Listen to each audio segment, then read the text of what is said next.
Bienvenidas, bienvenidos. Bienvenidas, bienvenidos a esta sexta sesión del Seminario Interinstitucional de la Historia de la Educación y el Conocimiento que organiza el Colegio Mexiquense, la Universidad Pedagógica Nacional y el Departamento de Investigaciones Educativas del CINVESTAB.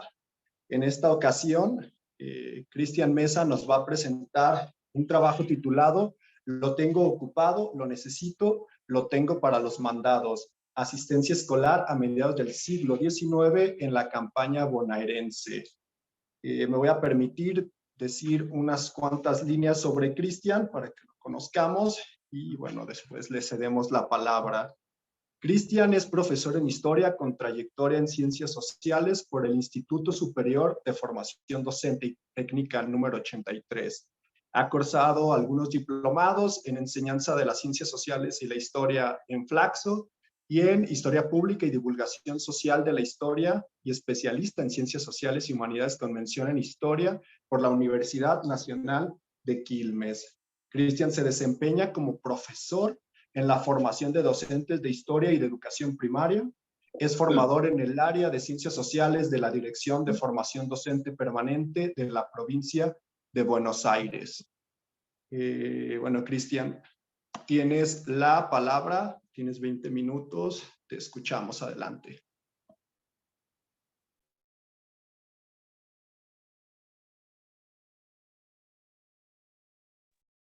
No Tu sé. micrófono. Eso, micrófono.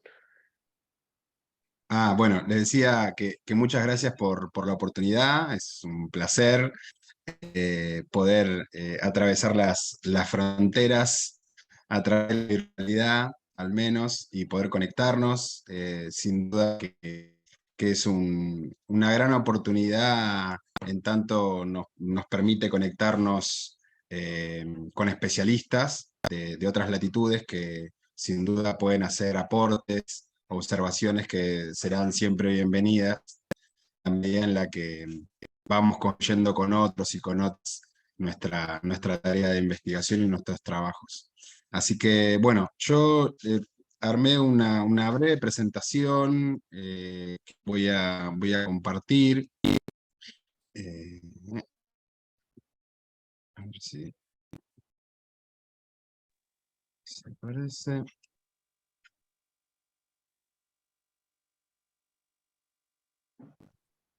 Acá también hemos estado con problemas de luz, así que siempre estamos ahí rogando que no pase nada.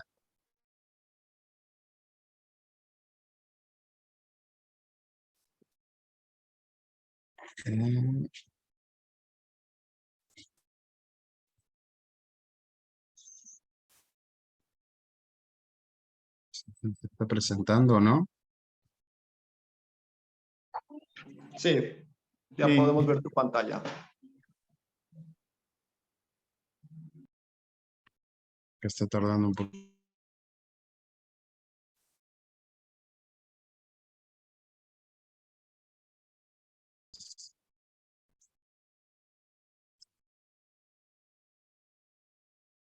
Está demorando.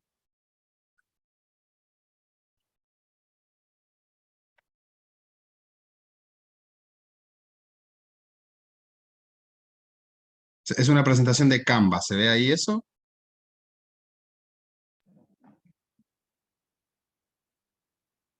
Todavía no.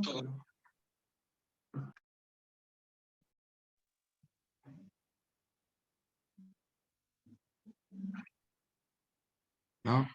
Si no. Yo lo que veo es un PDF. Sí. Un PDF. El cartel Entonces, a la izquierda, el cartel de la sesión de hoy, y a la derecha tu foto. no, está bien, ahí está. Bueno, listo. Lo paso así, no hay problema. Si se ve eso.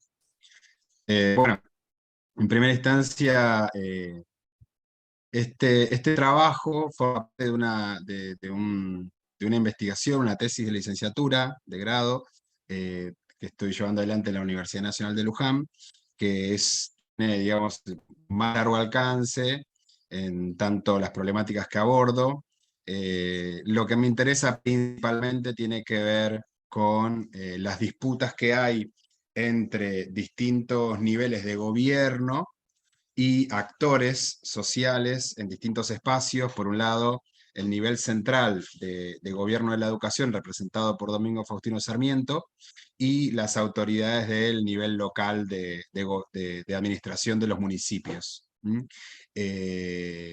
Dentro de ese gran, en este caso, esta ponencia es sobre la asistencia escolar. Pero en el proyecto más amplio, además de la asistencia, lo otro que también abordo tiene que ver con las disputas en torno a lo presupuestario, digamos, ¿no? A todo aquello que tiene que ver con cómo se sostienen las escuelas, con qué dinero, con qué recursos, pero en esta oportunidad decidí hacer un recorte solamente vinculado a la asistencia escolar. En tanto, tiene que ver con la presencia de los niños en clase, ¿no? Yo me aboco exclusivamente a las escuelas de varones públicas en el espacio de la campaña bonaerense a mediados del siglo XIX en Buenos Aires. Las escuelas se dividen entre públicas para esa época y particulares, lo que serían las privadas, que son, digamos, emprendimientos de maestros que cobran por la presencia de los niños ahí, por sus clases. Y las de mujeres las administra, las escuelas de mujeres las administra la sociedad de beneficencia que, digamos, regentea esas escuelas. Yo utilizo dos fuentes principalmente, que son la revista Anales de la Educación Común, que es una revista que justamente crea Sarmiento en 1858, y el Fondo de la Dirección General de Escuelas, que está en el Archivo Histórico de la Provincia de Buenos Aires, que es un fondo que va desde 1818 en adelante, y que en este caso a mí me interesa solamente el periodo que abordo en mi tesis, que es mediados del siglo XIX. Este contexto que yo tomo, que son estos años, 1856 a 1861, están dentro de lo que aquí en Argentina conocemos como la secesión porteña, que son los años en los que Buenos Aires se encuentra separada en términos políticos del resto de las provincias, y mientras las provincias se agrupan en lo que se llamó la Confederación Argentina, Buenos Aires está separada de ese espacio, incluso al punto de que tiene su propia constitución, su propio gobierno, y es un estado separado del resto.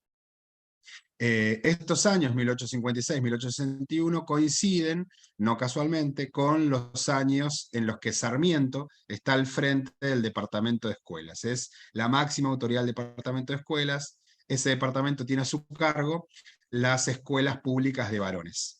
El espacio que a mí me interesa es el de la campaña bonaerense, que es todo aquello que está en las afueras de la ciudad de Buenos Aires, lo que hoy podríamos considerar como el microcentro, el centro de la ciudad de Buenos Aires, la ciudad autónoma de Buenos Aires.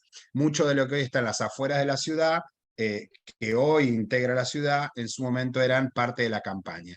Y mucho más allá, las tierras más lejanas, donde ya eran tierras destinadas a la agricultura y a la ganadería, integran esta campaña bonaerense.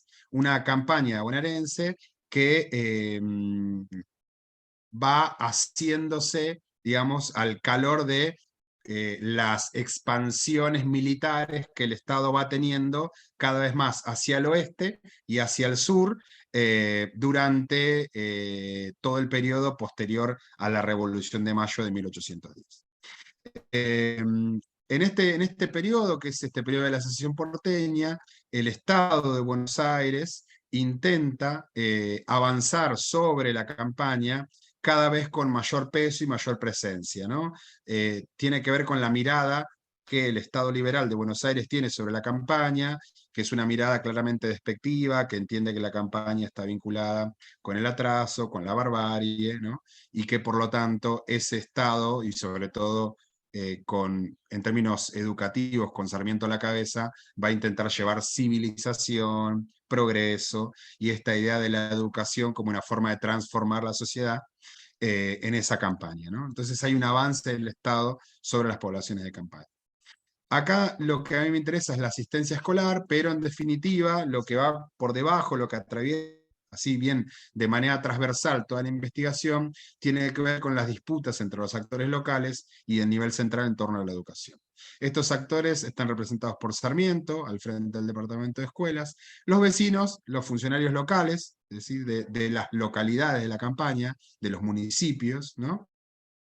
Y los maestros, que están dentro de los actores del nivel central, porque son los maestros los designaban el nivel central, pero al mismo tiempo tienen que convivir con los vecinos y todos los funcionarios y autoridades locales. Entonces, están en el medio, ¿no? Tienen un poco, digamos, están justamente siendo intermediarios, son como la punta de lanza que tiene el gobierno central, porque son quienes van a llevar el mensaje en definitiva que tiene el Estado, y que en este caso tiene Sarmiento, pero al mismo tiempo son quienes tienen que poner la cara frente a los vecinos, son quienes muchas veces establecen alianzas o entran en conflicto con esos vecinos de la localidad.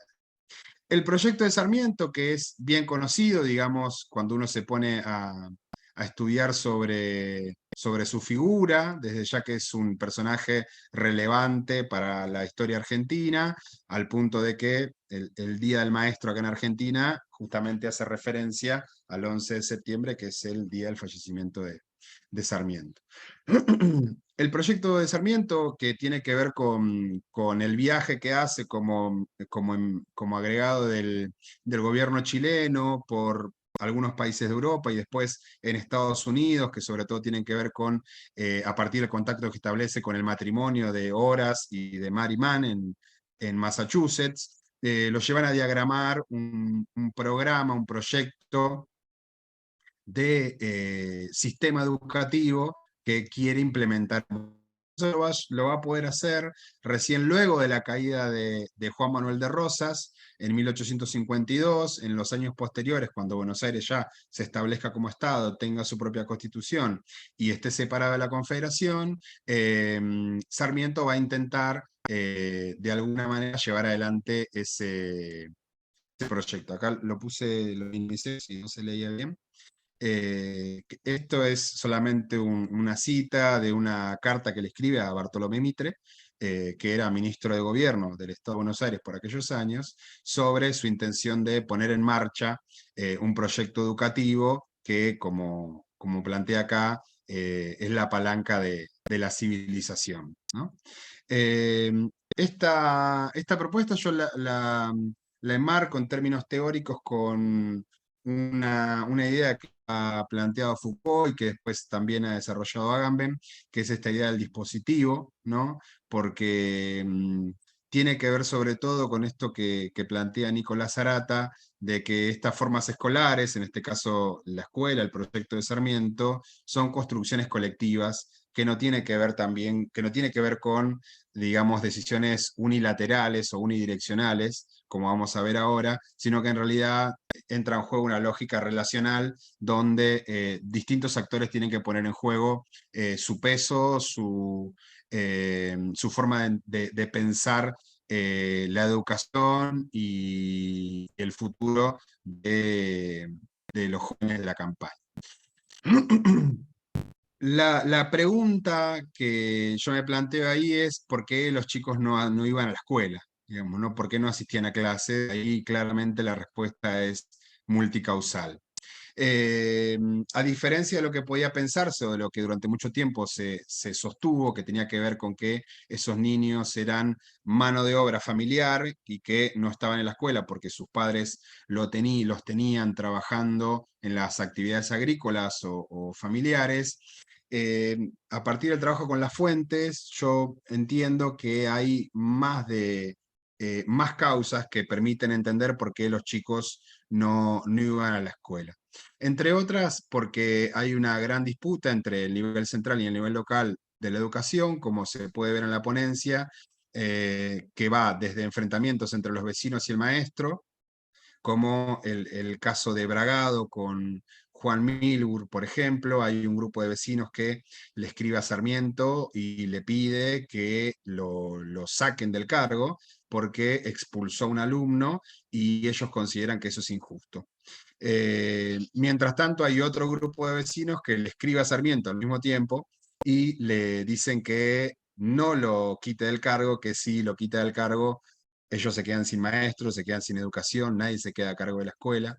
La respuesta de Sarmiento frente a eso es que las escuelas no son repúblicas, ¿no? Que en realidad la autoridad ahí la tiene el gobierno, la tiene el maestro, y que los niños no pueden, junto a los padres y junto a las autoridades locales, ir en contra del maestro, porque eso detona toda la autoridad pedagógica que tienen los maestros en la escuela. Como consecuencia de esto, los padres que estaban en contra del maestro, que se llamaba Juan Milburg, deciden dejar de enviar a sus hijos a la escuela. Entonces, de esa manera, digamos, el enfrentamiento que hubo entre los vecinos, algunos vecinos y el maestro, terminaba en la caída de la matrícula de la escuela de Juan Milburg, y también de su esposa, que era la maestra de la escuela de mujeres. También estos enfrentamientos tenían que ver, por ejemplo, con uno de los casos que yo relato ahí, que es el caso de uno de los maestros de Valvanera, que se llama Joaquín Puerto, que por ser inmigrante no cuenta con el apoyo de las autoridades locales y por lo tanto las autoridades locales no lo ayudan a establecer la escuela y al mismo tiempo tratan de convencer a los padres de los niños de que no envíen a sus hijos a la escuela de Joaquín Puerto.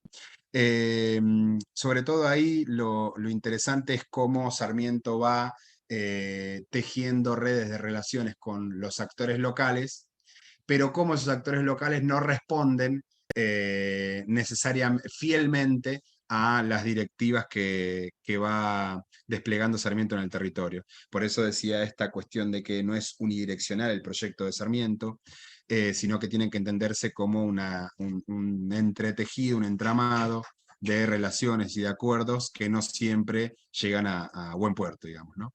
Estos enfrentamientos entre el vecino, el maestro, revelan en realidad el enfrentamiento entre los vecinos y el nivel central, digamos, ¿no? Muchos padres de familia no están de acuerdo con la falta de autonomía a la hora de elegir el maestro, la falta de recursos a la hora de establecer las escuelas, entonces deciden de alguna manera plantear una resistencia a el avance del Estado sobre las localidades, que eso también es lo que está en juego en ese periodo, de alguna manera no enviando a sus hijos a las escuelas o resistiendo la presencia del maestro. Esto no quiere decir que haya en todos los casos una mirada xenófoba de parte de los vecinos contra los maestros inmigrantes, porque hay otros casos, como ya he planteado en la ponencia, donde maestros inmigrantes se llevan muy bien con los vecinos locales, logran establecerse, por ejemplo, como Van Gelderen, también ahí en San Fernando. Si bien hay unos casos donde el detonante es el origen de los maestros, en otros casos eso no genera ningún problema. También una de las cuestiones que me parece que es interesante ahí tiene que ver con que lo que busca generar Sarmiento es la idea de que educar es bueno, ¿no? Por eso yo hablo de las bondades de la educación. Es una revista de Educación de 1858, es una creación de Sarmiento que busca de alguna manera convencer a la opinión pública, convencer a los padres. Eso dice en la primera editorial del primer número de Anales de Educación, lo que sostiene es que hay que convencer a los padres, hay que convencer a la opinión pública, porque ellos son los que tienen que sostener el proyecto educativo. Desde ya que ese proyecto educativo que tiene Sarmiento consiste en que el Estado es el que lleva la educación lleva a la civilización, a la campaña, y es el que administra pedagógicamente la escuela, porque es el que designa a los maestros, porque es el que decide qué hay que enseñar, porque es el que después va a pensar los planes de estudio, los programas, es el que regula las sanciones, regula la disciplina, pero no es el que sostiene económicamente la escuela, ¿no? Entonces, eso va a generar muchas disputas con el nivel local porque vamos a tener muchos vecinos que están interesados en la educación, pero que no están interesados en desembolsillar dinero para sostener las escuelas. Creen que ese rol lo tiene que desempeñar el Estado. Entonces ahí va a haber una gran disputa que no se va a zanjar, digamos, en los años en los que está Sarmiento. Acá, digamos, va a estar muy presente en los años posteriores. Y en este caso los maestros son quienes también tienen que llevar ese mensaje, ¿no? de lo bueno que es educar a sus hijos, porque tiene que ver con esta idea de si somos educados, vamos a ser más civilizados y por lo tanto vamos a tener una mejor sociedad en el futuro. Que tiene que ver también con algo propio del contexto, que es suponer que la falta de la educación tiene como consecuencia la delincuencia, ¿no? La peligrosidad de los niños, el desorden social, ¿no? Eh, Bien, yo traté de una presentación muy breve porque me interesaba después ahondar en algunas cosas de la ponencia. Esto no estaba en la ponencia que yo presenté, que me parece que es importante. Estos son los números, digamos, de escuelas que hay en la campaña bonaerense. Son escuelas públicas de varones en la campaña, ¿sí? Que son 48. Hay 11 particulares, estos son emprendimientos privados de parte de algunos maestros, y también acá están la de las mujeres, ¿sí? Que son las que tiene la sociedad de beneficencia, y las de mujeres particulares. Acá hay una clara tendencia a que las mujeres se eduquen de manera privada en relación a la diferencia que hay con la de los varones, ¿no? Y acá tenemos las cantidades. Estos números de varones y mujeres y estos totales, desde ya que no están considerando las escuelas de la ciudad, o sea, de lo que hoy sería el microcentro de la ciudad de Buenos Aires, solamente considera las de la campaña, que están representadas en este mapa, y digamos acá, que esto es el mapa actual de la provincia de Buenos Aires, ¿no? Esto que está acá donde dice Cava es lo que sería hoy sería la ciudad de Buenos Aires, y estos puntitos negros que incluso llegan hasta acá, a lo que hoy esta ciudad es Carmen de Patagones. Estos puntitos negros son las escuelas públicas de varones que hay en Buenos Aires, ¿sí? Hay una clara tendencia hacia el oeste y hacia el sur, y esto después se va a ir extendiendo con el paso del tiempo, aunque es una frontera, porque acá hay una cuestión importante que también tiene que ver con el avance del sistema del proyecto de Sarmiento, que es lo que conocemos aquí como la frontera con el indio, ¿no? Que son los pueblos indios que están sentados en estas tierras y que el Estado tiene digamos, una política de avance que genera lógicamente enfrentamientos con esos pueblos, pero esa frontera es móvil, digamos, ¿no? Nunca es siempre hacia adelante, sino que dependiendo de algunos momentos y contextos, es una frontera retráctil, ¿no? Que recién esto, a grosso modo, va a resolverse con violencia, con asesinatos, con degradación, ya durante lo que conocemos aquí como la campaña del desierto de Julio Argentino Roca, ya para los años del 1879-1880 en adelante. Algunas cuestiones que me parecen importantes, digamos, ¿no?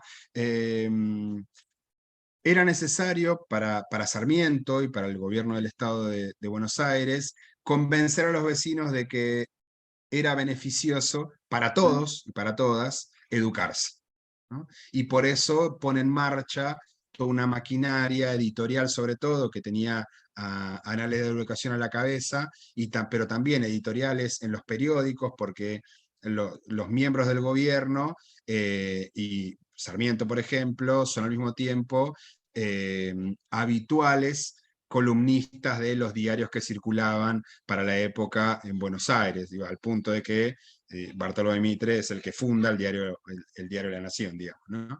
Entonces, van tratando de aceitar un mensaje que llegue a todos de la mejor manera posible, donde la escuela, la educación sea entendida como beneficiosa. Desde ya que el proyecto de Sarmiento no es que cae sobre un terreno que no tiene nada, que está pelado, no es sobre terreno yermo, sino que en realidad es un proyecto que lo que intenta de alguna manera es organizar un sistema de escolarización donde el departamento de escuelas, donde el Estado, donde el nivel central, sea el que administre todas las escuelas, sea el que administre pedagógicamente, que tenga a su cargo la supervisión a través de evaluaciones, ¿no? A través de las visitas de los inspectores a las escuelas, desde ya que en los tiempos coloniales y en los tiempos revolucionarios también, en el Río de la Plata, en Buenos Aires, desde los tiempos de la colonia y de ahí para adelante también, va a existir la educación, pero es una educación centrada, desde ya muy elitista, pero centrada sobre todo en la administración que la iglesia tenía y que después van a tenerlo, bueno, a través de la iglesia, los colegios, ¿sí? Religiosos asentados en la ciudad de Buenos Aires y después también la universidad. Entonces, no es que no existía la educación, desde ya que sí existía, lo que busca hacer Sarmiento es organizar todo eso a través de un sistema que después incluso, cuando él tenga la oportunidad de ser presidente de la nación y después volver a ser jefe del departamento de escuelas, va a tratar todo el tiempo de crear un sistema que unifique, ¿no? Administrativamente y pedagógicamente a todas las escuelas, primero de la provincia y luego del país. Entonces, acá es necesario crear la idea de que asistir a la escuela era importante para transformarse como sociedad. Este problema de la asistencia persistió durante muchas décadas. Yo ahí menciono el caso de Mendoza, ¿no? Una provincia de la región de Cuyo, más cercana a la cordillera de los Andes, bien hacia el oeste de donde está Buenos Aires, donde, digamos, 20 años después de este periodo que yo relato acá, el gobierno trata de convencer a los padres, primero de buena manera y después con multas, ¿no? Para que manden a sus hijos a las escuelas, con multas de 50 centavos de la época, para que sus hijos sí o sí tengan que ir a la escuela. Es decir, hay todo un aparato que busca organizar el Estado, que primero tiene que, digamos, como más dialoguista, y después se utilizan mecanismos más represivos para lograr que los chicos vayan a la escuela. Entonces, digo, es un problema que se sostiene, que ni con la ley,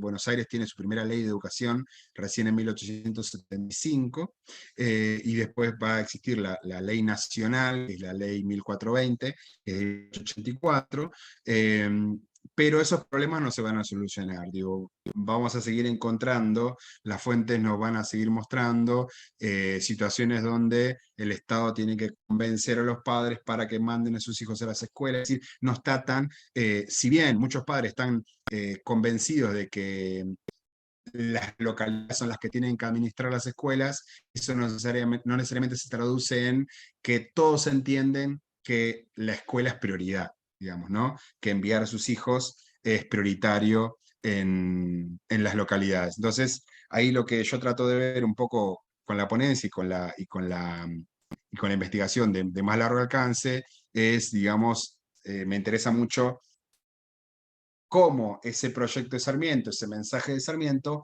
fue recepcionado en las localidades.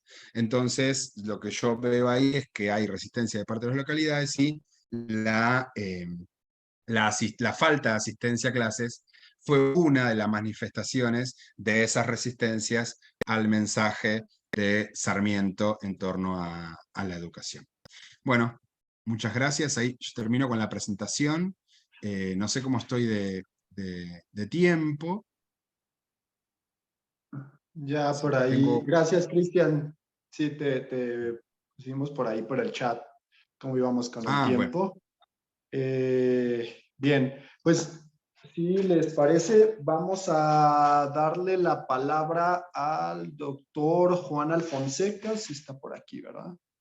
Me permito presentarlo en unas líneas primero, antes de que pasemos luego a una ronda abierta de diálogo sobre este texto.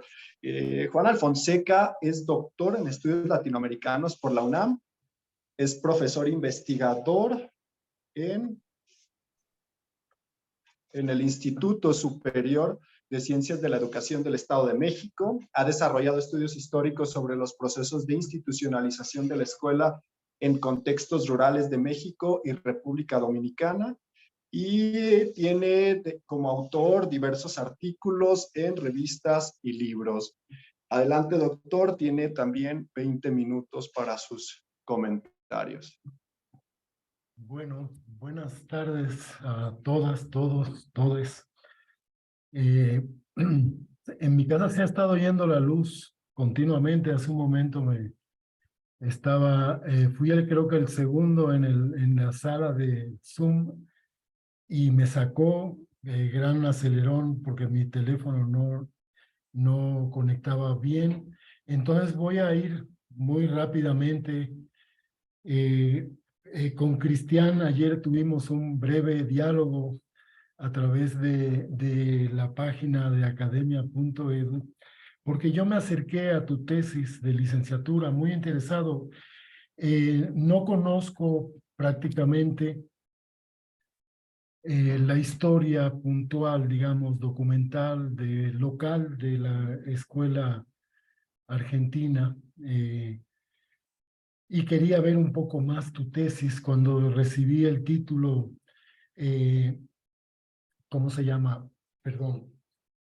El título lo tengo ocupado, lo necesito, lo tengo para los mandados. Dije, bueno, esta va a ser la ocasión para comentar por qué las sociedades agrarias tienen dificultades para incorporarse plenamente como lo desea o lo prevé el Estado en los planteles, y la idea de que es hasta que hay un cambio técnico en el agro que arroja a la infancia como una suerte de proletariado sin posibilidades de ser ocupado, es cuando se realiza ese ideal ilustrado de la plena asistencia perdón, a los planteles.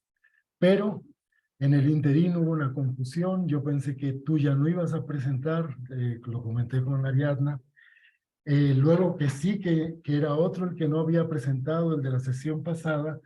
Total que bueno, para no hacer la historia muy larga, aproveché y leí un libro muy importante, me parece muy bonito, Escuela Pública y Maestra en América Latina, de Alberto Martínez Gum y de José Bustamante.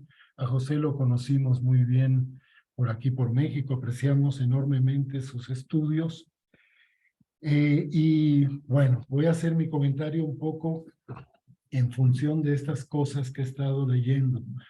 Al final de tu ponencia, del escrito que mandaste, tú dices que te gustaría en el futuro ver cómo estos actores del aparato escolar, supongo Sarmiento, sus inspectores, etcétera, entran al mundo de la política, o te gustaría ampliar, profundizar, hacer un estudio extenso de historia regional de la provincia de Buenos Aires en sus secciones rurales. Bueno, yo creo, por lo que leí en este libro de parte de José Bustamante o de Carlos Newland, que en efecto lo segundo sería lo deseable, ¿no? Que tú te involucrases con un trabajo de carácter profundo en lo local, de medir muchas cosas o de considerar muchas cosas, que creo que es una perspectiva que a veces perdemos de vista.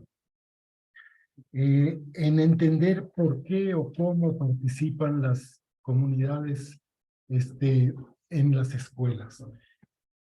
Es que había... ¿Sí puedo quitar? No se preocupen. Sí, no, Es que había una fuente aquí que estaba.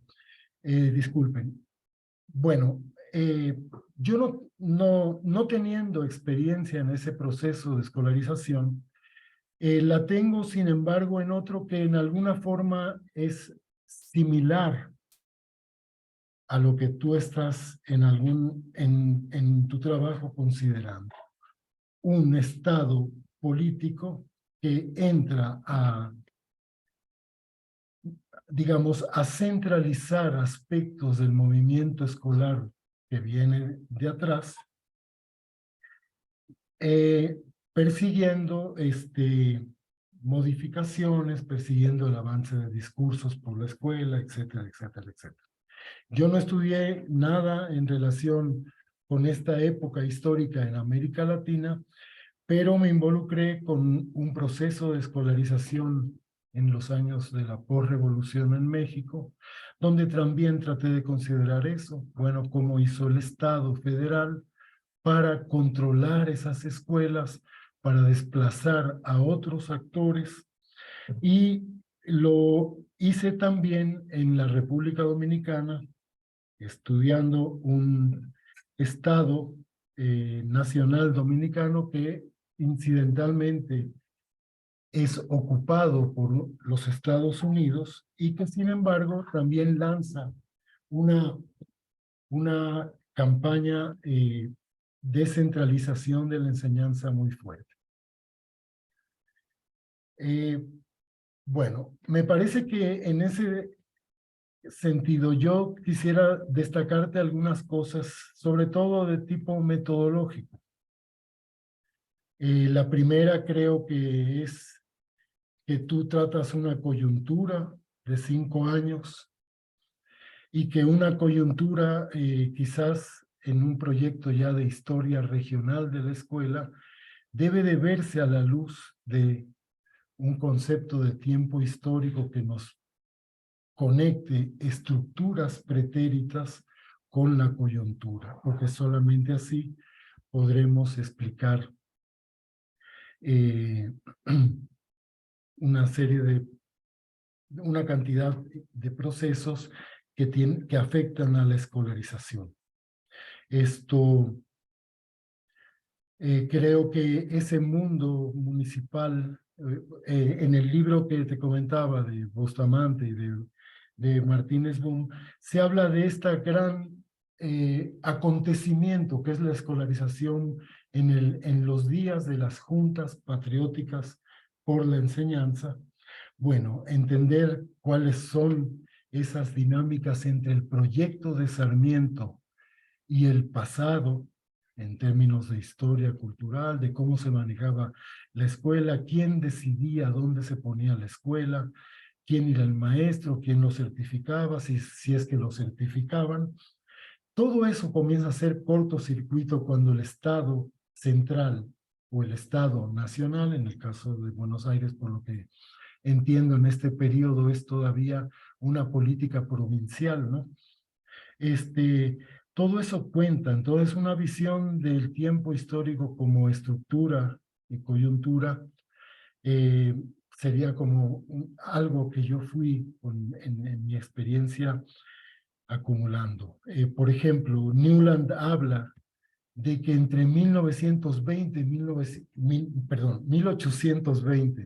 y 1838 hay una gran crisis que hace que la escuela, sostenida por no sé si por la provincia de Buenos Aires o por los municipios, eso es algo que no queda claro en esas lecturas, abre paso a una privatización creciente de la enseñanza. Él lo plantea como condujo a la privatización de todas las escuelas.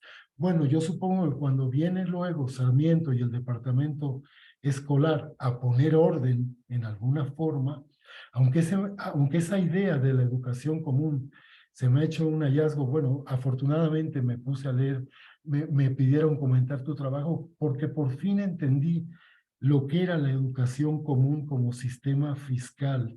Y debo decir algo que al menos no muchos en la República Dominicana conocen, que es que curiosamente, en 1916, en la República Dominicana, se lanza una ley educativa centralizadora inspirada en la educación común. Y eso es un influjo de Sarmiento que pasa o que se vincula con la presencia de otro gran educador, Eugenio María de Hostos, en Chile, que es donde Sarmiento incuba ese proyecto, yo pienso. Bueno, pero eso es un episodio aparte. Bueno, esa idea de buscar un tiempo pretérito que está estructuras culturales, estructuras de acción, actores, gente que obtiene estatus, recursos de la escuela, hay que encontrarlo porque en ese proyecto tuyo yo lo siento muy marcado en la coyuntura, o sea, te mueves con una información 1856, 1861, ¿no? Por otra parte, Cristian, creo que la fuente es interesante y a veces, bueno, si los historiadores del siglo XX tenemos problemas, los del XIX los tienen infinitamente mayores, y no lo digo más que como un comentario. Creo que una fuente como la de los anales de la educación común nos revela al actor educativo, al que quiere transformar la enseñanza nacional, digo nacional o provincial, perdón, en su faceta más, ¿cómo diría? Más acendrada, o sea, donde las descripciones sobre lo popular, lo escolar popular, son abyectas, donde se ensalzan las carencias de ese mundo escolar y donde lo que se propaga es que si las cosas fueran según los anales de la educación común, sería el mundo muchísimo mejor. Entonces tú tienes una fuente que es, digamos, como la estampa pública del proyecto. Hay que contar con ella, no es hacerla a un lado, pero ¿qué decían, como en tu caso analizas, qué decía el juez de paz de Bragado, o qué decían otras personas, otras fuentes? Buscar la manera. Creo que los historiadores lo que logramos son como teorizaciones hasta que alguien venga y encuentre un nuevo dato que derrumbe lo que nosotros alcanzamos, ¿no? Y creo, de hecho, que esa ilustración común, perdón, esa educación común de Sarmiento era un discurso tan duro con el pueblo, o sea, simplemente esta idea de Sarmiento de las cunas asilo, las salas de asilo y la escuela hasta los 16 años era como decir, bueno, el niño debe estar en manos del Estado. Y las familias, mejor que ni aparezcan en la película. O sea, era un discurso muy duro. Yo veo la ley de instrucción obligatoria que, inspirados en Sarmiento, dictan en la República Dominicana los de la educación común, y prácticamente querían hacerle perder la patria potestad al que no llevase a su hijo a la escuela. E incluso hacerlo perder la nacionalidad, o sea, era como una ilustración terriblemente jacobina, que pienso que tuvo que crear muchos conflictos. No los conozco, pero me los imagino. También creo, Cristian, que hay que casi que partir metodológicamente de la noción de que las sociedades están fraccionadas en lucha interna, escindidas. Uno de tus incidentes con el maestro Milburg lo destaca, o sea, no quiten a Milburg de ahí, dicen unos que tienen que ver con las poblaciones indígenas, porque no es tan mal maestro como lo está pintando el juez. O sea, ese faccionalismo, lo diría así de manera muy simple.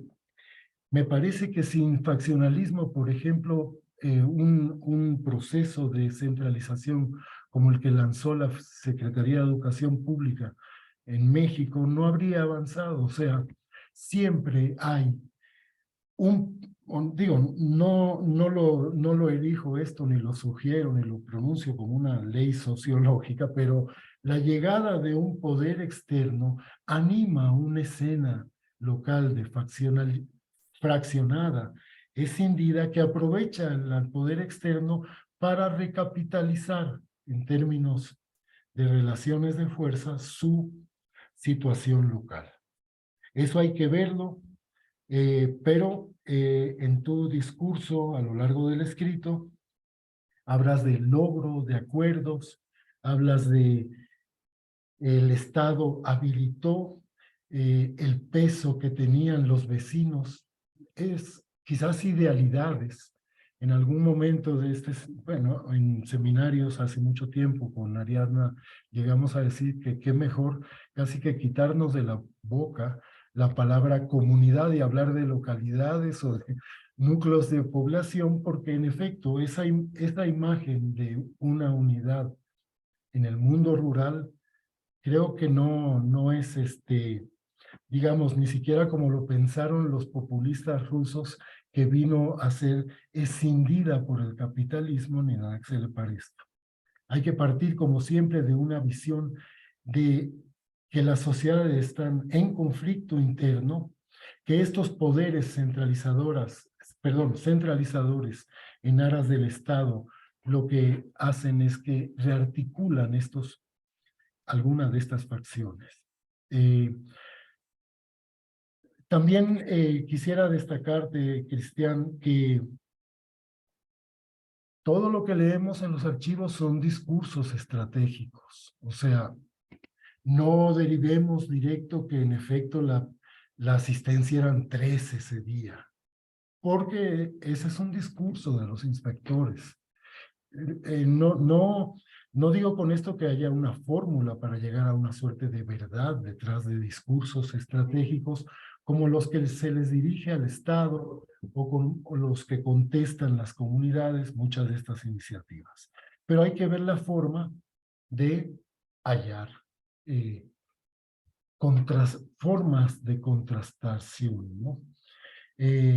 Ahí sí me parece que el tema de la historia regional, para los que la hemos practicado, tiene limitaciones, porque entrar en el discurso, en la realidad detrás de los discursos de conexión con el Estado, de solicitud al Estado, implica una labor de antropología muy profunda que es imposible. O sea, o haces la provincia de Buenos Aires en lo rural, una historia regional, o haces la antropología del pueblo de Bragado, y que además hacer una antropología que te lleve hasta tiempos prácticamente de la independencia, pues es realmente mucho más arduo.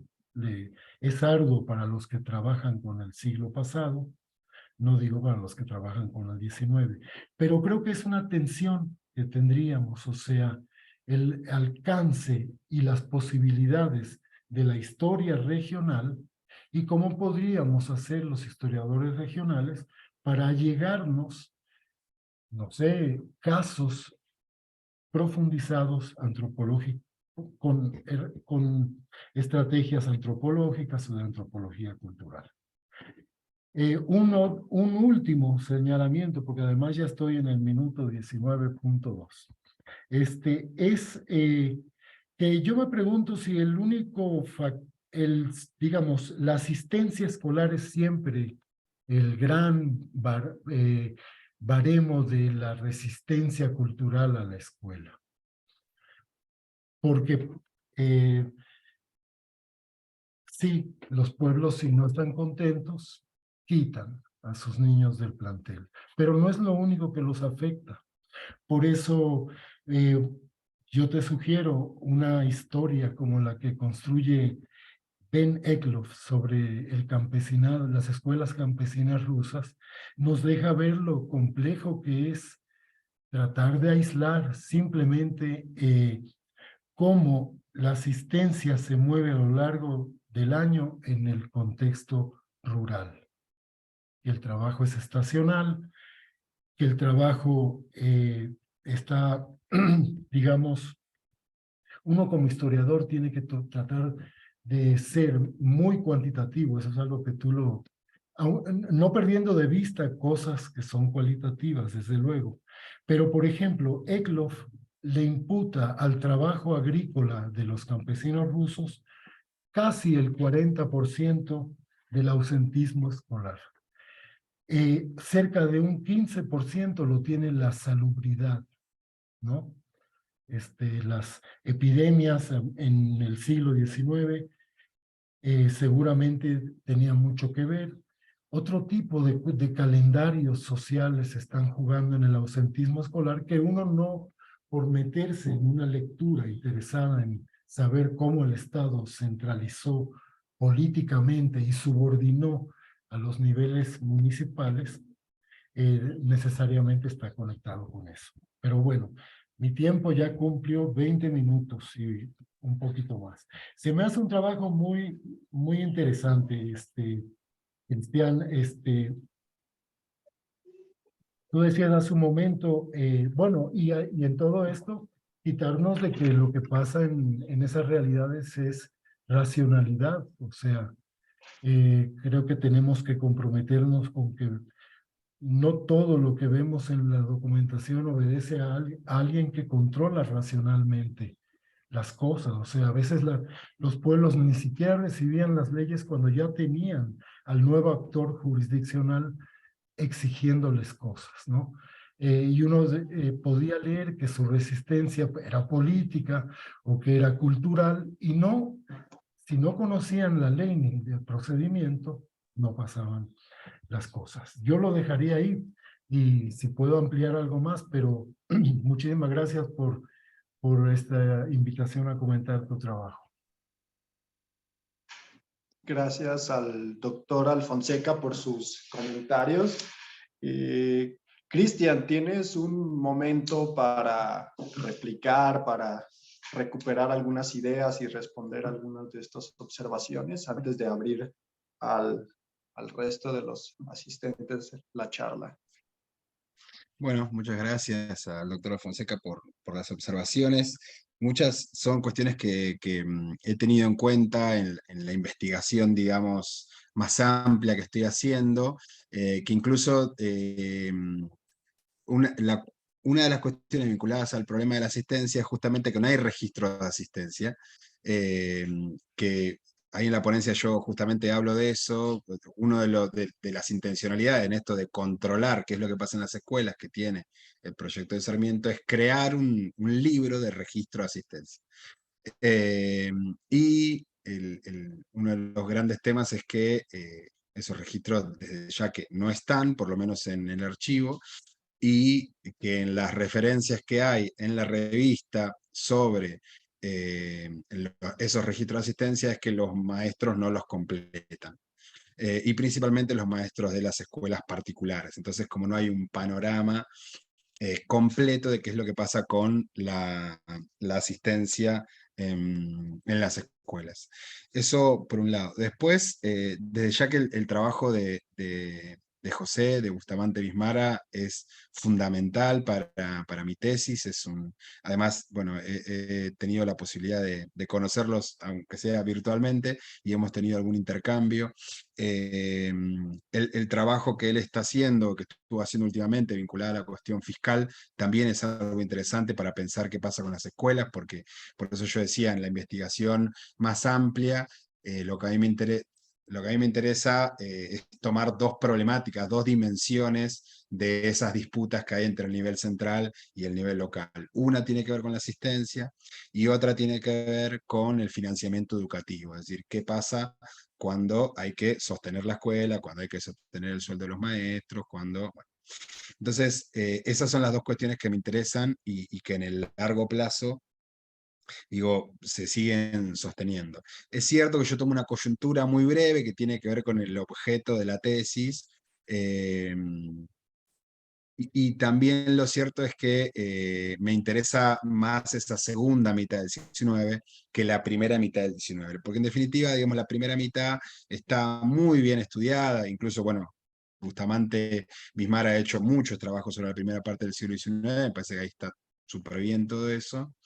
Pero la segunda mitad es la que me parece como más interesante porque, por eso yo decía esto, ¿no? Digamos, ese avance del Estado, ya del Estado provincial, pero que es un Estado separado del resto durante los años de la secesión, sobre la campaña, habilita la participación de esas facciones, en tanto les tienen, ¿no? Algo por qué pelear, algo por qué disputar, es decir, tienen las escuelas, tienen que quieren tener el control sobre esas escuelas. Un ejemplo es esto de la designación de los maestros, ¿no? Algo que aparece en muchas oportunidades es los vecinos queriendo designar a un maestro. Por ejemplo, el caso del maestro de Valvanera, ¿no? El juez de paz le dice, o sea, acá tenemos mejores maestros que ese, ¿por qué nos vamos a quedar con ese si acá no lo queremos, ¿no?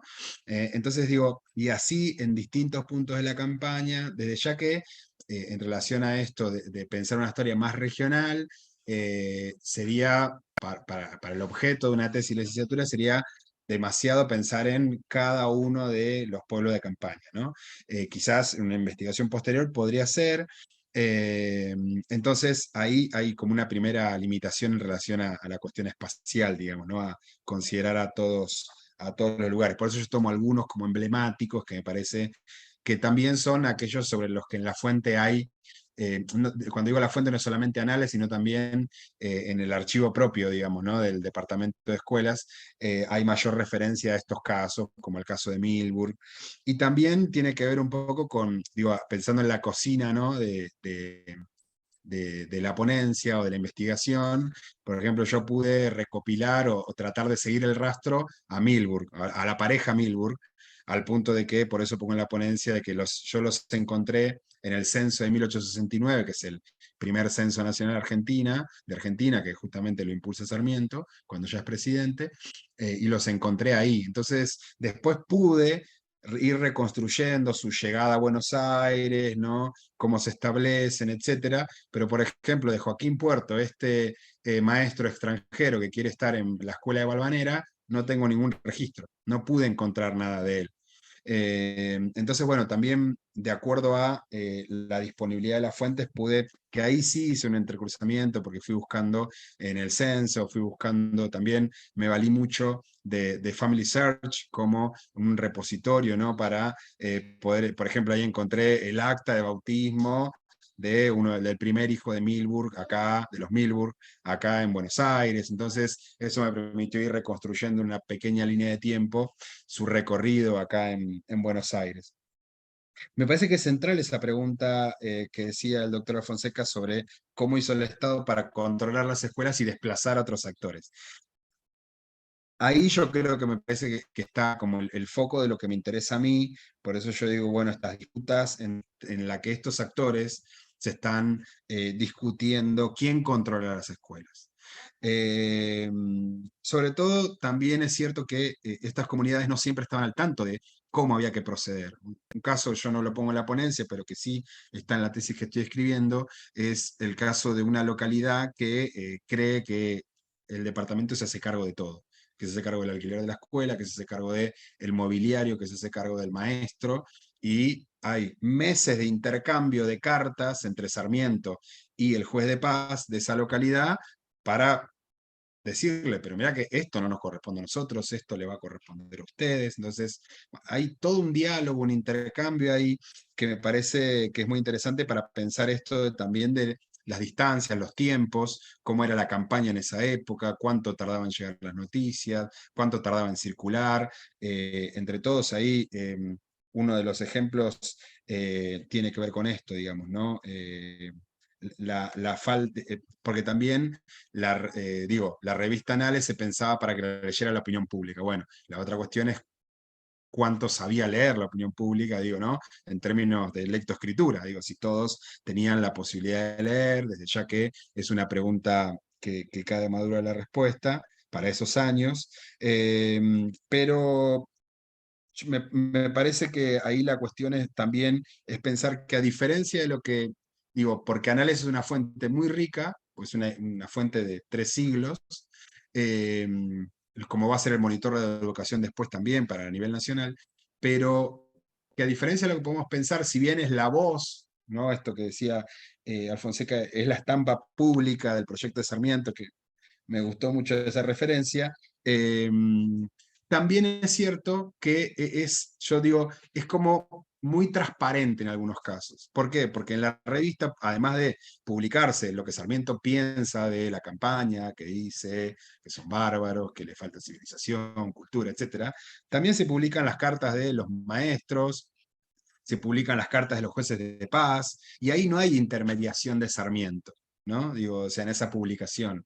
Sí, en el sentido de que él elige publicarlas, pero digo, es la voz de los otros que está ahí, que es muy difícil encontrar esas voces en otros registros también, por el periodo en el que nos encontramos, ¿no? Entonces, Anales es muy transparente en ese sentido, sobre todo durante esos años, porque habilita otras voces, y más adelante va a habilitar otras más, como la de los maestros, por ejemplo.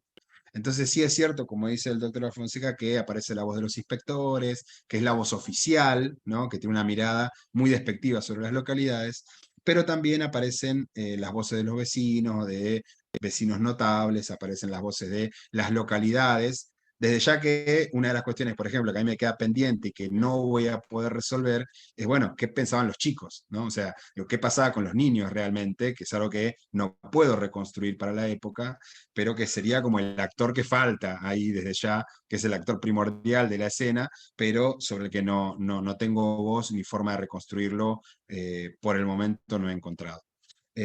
Bueno, esta ponencia es una pequeña parte de un trabajo mucho más amplio, en el que esas cuestiones que dice el doctor Fonseca, en algún punto también las estoy considerando en la escritura y en la investigación. Gracias, Cristian, y al doctor Alfonseca por sus comentarios. Pues vamos a abrir una ronda de comentarios, preguntas. Por aquí ya está Eugenia pidiendo la palabra. Igual pueden ir levantando la mano virtual o física si quieren intervenir, o pedir la palabra por el chat también. Adelante, Eugenia. Gracias, perdón, la voz y acá en cama me está acompañando. No, muy interesante, Cristian, gracias. Además, pues con todas las observaciones que te hizo Juan, por supuesto que Juan no trabaja el siglo XIX y realmente para el siglo XIX las fuentes son muchísimo más escasas, pero de todas maneras las preguntas que se hace Juan son importantísimas. Entonces las preguntas que nos vienen de los historiadores del siglo XX nos sirven mucho, aunque no todas las podemos contestar con las fuentes que tenemos para el siglo XIX. Pero para mí es súper interesante leer tu relato, porque hasta hace pocos años el relato sobre la escolarización en la Argentina en el siglo XIX era realmente un relato de éxito, ¿no? Entonces que alguien empiece a ver, ya no eres el primero, pero hay todo un movimiento por irse a ver las fuentes y tratar de entender las lógicas de los distintos actores participantes, realmente me parece muy, muy bueno y muy positivo. Yo tengo una pregunta, a mí me gustó mucho tu trabajo y me despertó muchas preguntas, y ahí viene mi hija también y se me va a meter.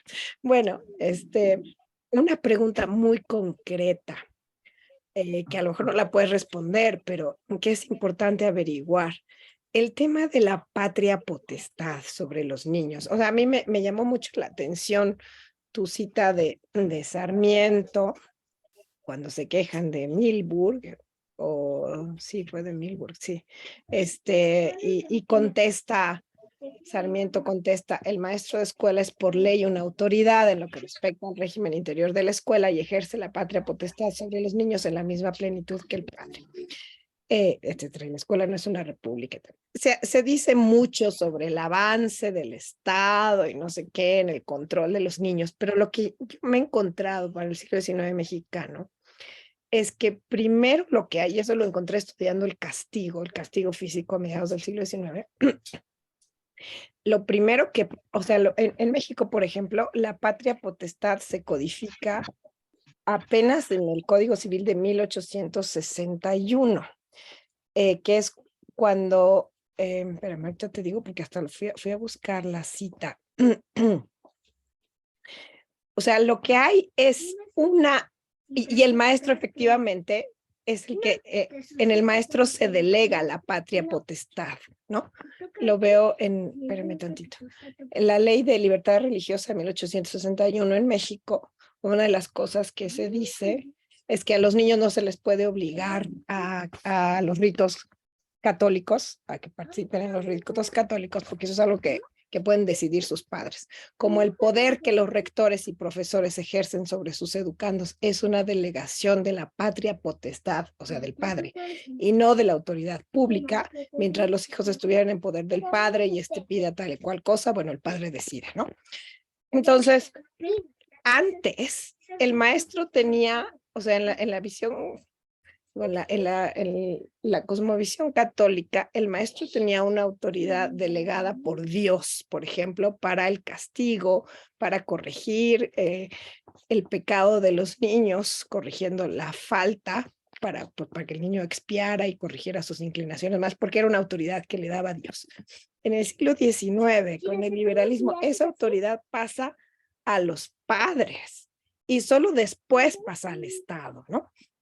Entonces ahí yo quisiera como que a lo mejor, o sea, yo creo que es importante que se indague, porque es algo que los historiadores de la educación no tenemos muy claro, cómo es el tema en la historia del derecho en Argentina de la patria potestad y de la autoridad y quién tiene autoridad sobre los hijos y qué tanta autoridad tienen los maestros o los padres para ciertas cosas, ¿no? Entonces, si tienes alguna idea sobre eso, adelante, si no, es como una sugerencia para que lo indagues. Bueno, muchas gracias. Bueno, muchas gracias, Eugenia. Claro, ahí yo no tengo referencias sobre la patria potestad, más allá de lo que dice el Código Civil en Argentina, que hace unos años incluso fue renovado, porque teníamos un Código Civil, el Código Civil de Vélez Sarsfield, que era justamente del siglo XIX. Vélez Sarsfield, ¿no? Ahí las referencias que yo encuentro hasta después de la ley 1420, que la ley 1420 es 1884, las referencias que voy encontrando digamos, son autoridades que están enojadas porque creen que, digamos, enojadas porque los padres creen que tienen la patria potestad sobre los hijos en relación a la educación, es decir, que creen que son los dueños de los hijos. Estas autoridades están convencidas de que esa patria potestad también, una pata en eso la tiene el Estado. Voy a ahondar en eso porque no es algo a que haya considerado, me parece que es importante, sobre todo por este discurso bien sarmientino que lo va a sostener durante mucho tiempo. Acá, la cuestión, yo estuve indagando la fuente, no con análisis, sino en el archivo del Fondo de la Dirección General de Escuelas y en el Archivo General de la Nación. La cuestión de los castigos es muy recurrente, incluso va a haber un ida y vuelta con eso, digo, en un momento se van a prohibir los castigos corporales, en otro momento van a volver, digo, para pensarlo así como a grosso modo, digo, nuestros abuelos, por ejemplo, crecimos nosotros con los relatos de nuestros abuelos de los castigos corporales, ¿no? Acá en Argentina. Que era muy común que si te portabas mal tenías que arrodillarte en granos de arroz o en granos de maíz, por ejemplo, en una esquina, en un rincón. ¿No? Nuestros abuelos nos contaban eso. Y crecimos con ese relato, nuestra generación, ¿no? Hoy es inconcebible. Y en el siglo XIX yo me encontré en las fuentes con muchas referencias de Sarmiento diciendo que el castigo corporal estaba prohibido. Entonces digo, también ahí es interesante pensar cómo es el castigo corporal, que fue prohibido, después se volvió a prohibir, digamos, ¿no? O sea, cuál es la referencia que hay en relación al Estado con eso. Pero incluso ahí, cuando yo hablo de la expulsión de los alumnos incorregibles, ya desde 1813 en adelante, la cuestión de los castigos aparece, la cuestión de la expulsión aparece, y Sarmiento es el que va a sostener. Lo interesante de esto es que Sarmiento es una figura de talla, o sea, de gran peso político, cultural, ni que hablar educativo en la Argentina, sobre todo en la segunda mitad del siglo XIX, que al punto de va a ser presidente de la nación, gobernador de San Juan, ¿no? Y además jefe del departamento de escuela en varias oportunidades, y uno de los pensadores más influyentes de ese periodo, más allá de lo que después, digo, con la renovación historiográfica en Argentina se piense de él. ahí la cuestión es que él cree que las escuelas no son repúblicas, es decir, acá en las escuelas nadie puede levantar la mano y opinar acerca de lo que hay que hacer. O sea, el que tiene la potestad sobre eso es el Estado. Entonces eso es lo que está en disputa también. Es más, digo, mi tesis, o sea, la que estoy escribiendo, se llama Las escuelas no son repúblicas, ¿no? Y entonces avanzo un poco en eso, en esas disputas que hay en torno a la educación. Me anoté eso, Eugenia, muchas gracias por la referencia. Bien, por ahí pidió la palabra también Rosalía Meníndez. Adelante. Hola, ¿qué tal? ¿Cómo están? Bueno, a ver si no se me corta porque ando con un poquito de inestabilidad en el internet. Muchas muy interesantes preguntas acerca de la asistencia escolar y de las escuelas. Mira, para el caso de México, yo he trabajado el tema en el siglo XIX durante el gobierno que se le llamó el Porfiriato, que transcurrió más o menos desde 1876 a 1911, más de 30 años. Y durante estas últimas décadas del 19 y primeras del 20, digamos que se generaron varias estrategias para la asistencia escolar.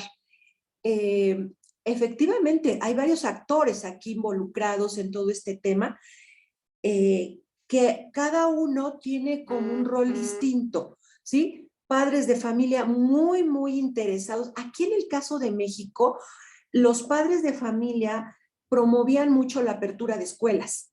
O sea, hacían propuestas al gobierno porque querían su escuela. Entonces, quizás la problemática se gestó más de la falta de asistencia en la primera mitad del siglo XIX. Ahora, claro, lo que yo he revisado es para el caso de la Ciudad de México, que es obviamente una gran ciudad, también en su momento ya era gran ciudad, y ahí sí que había iniciativas de los vecinos para apertura de escuelas, y sobre todo que fueran escuelas cerca de las vías de comunicación, para que hubiera como una posibilidad de traslado de la vía del tranvía que había, ya empezaban a ver, etcétera. Y luego, por parte del Estado, se despliegan otras estrategias como premios, festividades escolares donde había un examen escolar que era premiado, etcétera. Y yo te quería preguntar si para el caso de Argentina hubo algunas estrategias de parte del Estado, no de tanto de los maestros, porque los maestros se alineaban un poco a lo que se dictaba por la política del gobierno del Estado. Otra cosa que también era importante y recuerdo es que sí que había mucho control sobre la asistencia escolar. Las listas de asistencia eran de mañana y de tarde, cuando el horario era ampliado y salían hasta las 5 de la tarde con ese modelo europeo de horarios. Y había mucho control y cada escuela que reportara digamos, una buena asistencia recibía mayor presupuesto. Entonces, no sé si en Argentina cómo fue en este sentido de las escuelas que tú has estudiado. Y bueno, felicidades por tu trabajo, muy interesante. Gracias. Bueno, Rosalía, muchísimas gracias.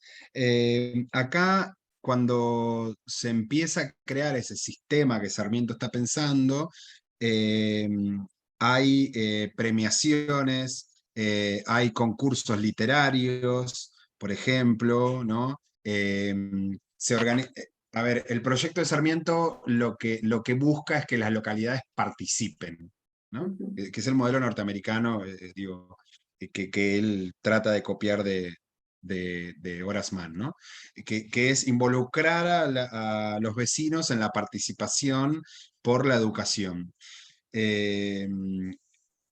Pero el modelo sarmentino es, el Estado es el que controla la designación de maestros, la supervisión de la educación y todo lo relativo a lo pedagógico, y los vecinos son los que tienen que mandar a sus hijos a las escuelas y al mismo tiempo sostener económicamente a las escuelas.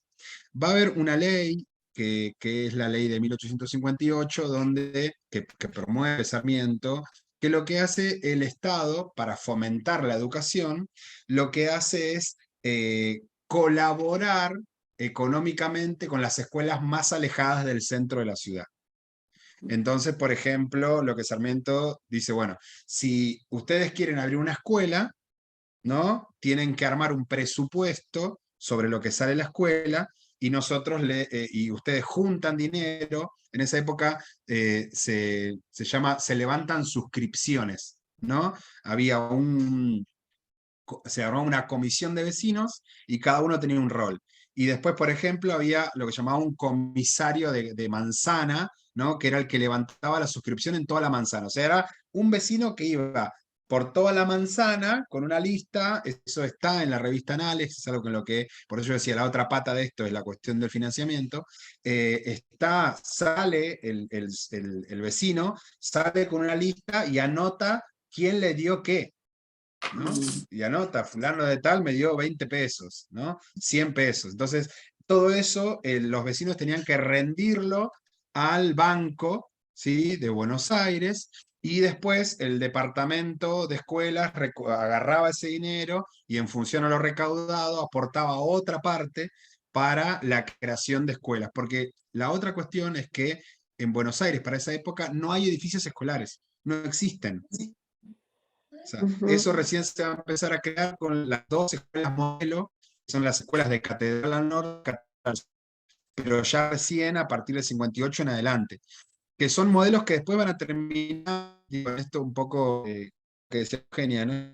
Que después son escuelas que van a tener un éxito muy relativo y van a tener, yo creo, por lo menos por lo que estuve investigando sobre eso, van a tener más fracasos que éxitos, porque esas suscripciones después empiezan a decaer, ¿no? Los vecinos empiezan a dejar de aportar dinero a la causa educativa, ¿no?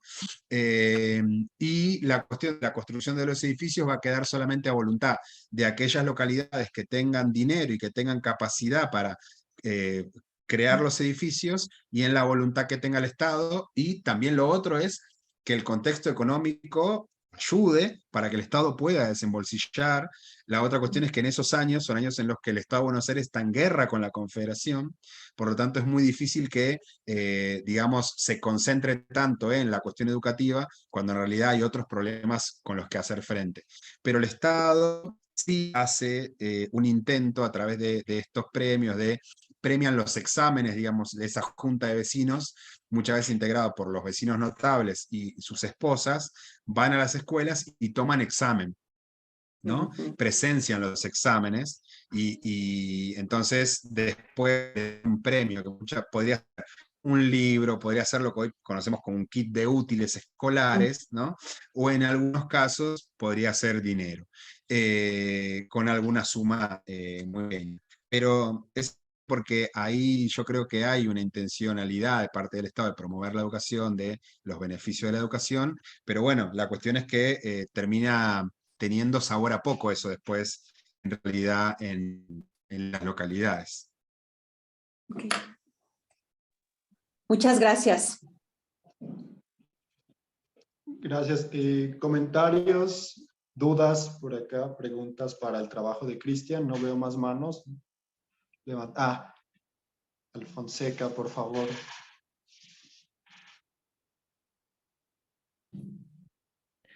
Pero fíjate, Cristian, que yo leía en ese artículo de Newland sobre el sistema de Sarmiento, la idea de la educación común es una idea que tiene un proyecto, digamos, fiscal importante, o sea, se basa en el impuesto directo a la propiedad, para que así es común porque ricos, pobres, medianos, pagan su impuesto a la propiedad y se benefician de un sistema de escuela pública comúnmente, ¿no? Que no es, digamos, el modelo general en todas partes. O sea, por ejemplo, ese modelo de educación común lo habían sostenido en el Caribe los seguidores de Eugenio María de Hostos. Sin embargo, lo habían aplicado con el típico o el impuesto tradicional de patentes, que era el impuesto al consumo que entraba o lo que circulaba por el municipio, ¿no? Las escuelas dependían de si un municipio tenía impuesto alto de patentes.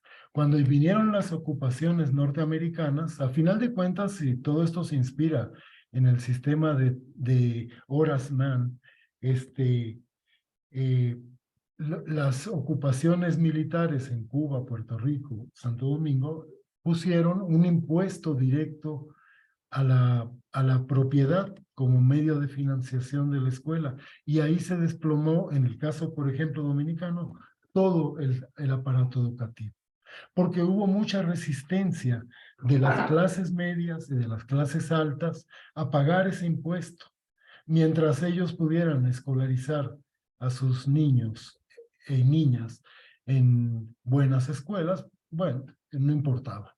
Cuando vino un impuesto, entonces, ¿a qué quiero referirme con esto? Yo no lo conozco bien, pero sé que parte del asunto pasaba por una idea de fiscalidad, dónde iba a salir el dinero para que hubiera escuelas públicas. Lo hago como un señalamiento nada más. Sí, breve con esto para reforzar ahí lo que decía el doctor Alfonseca.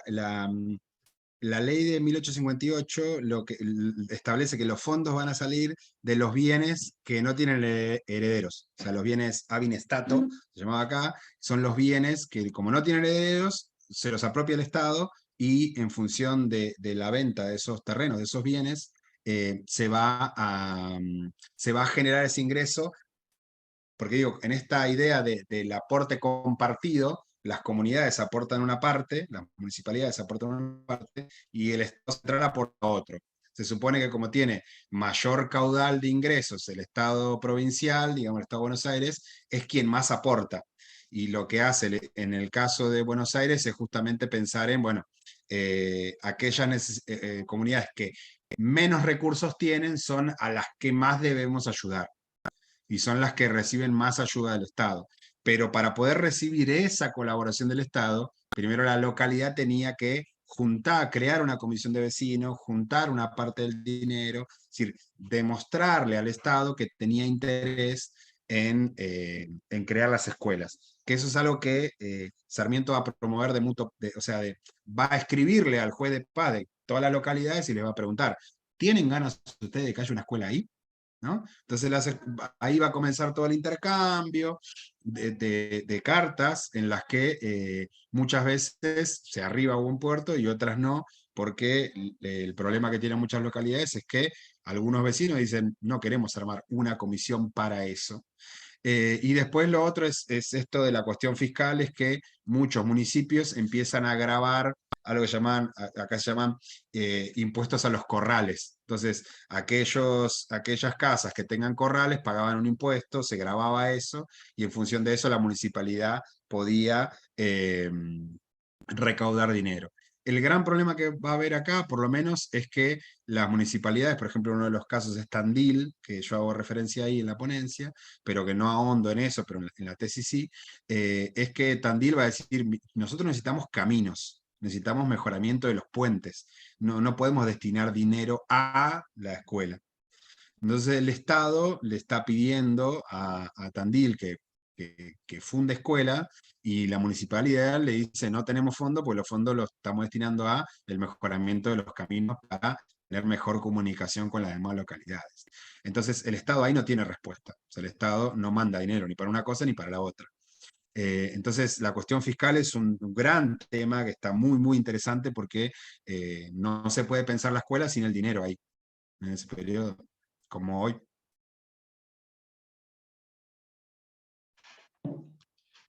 Bien, ¿alguna otra mano levantada por ahí? ¿Algún otro comentario?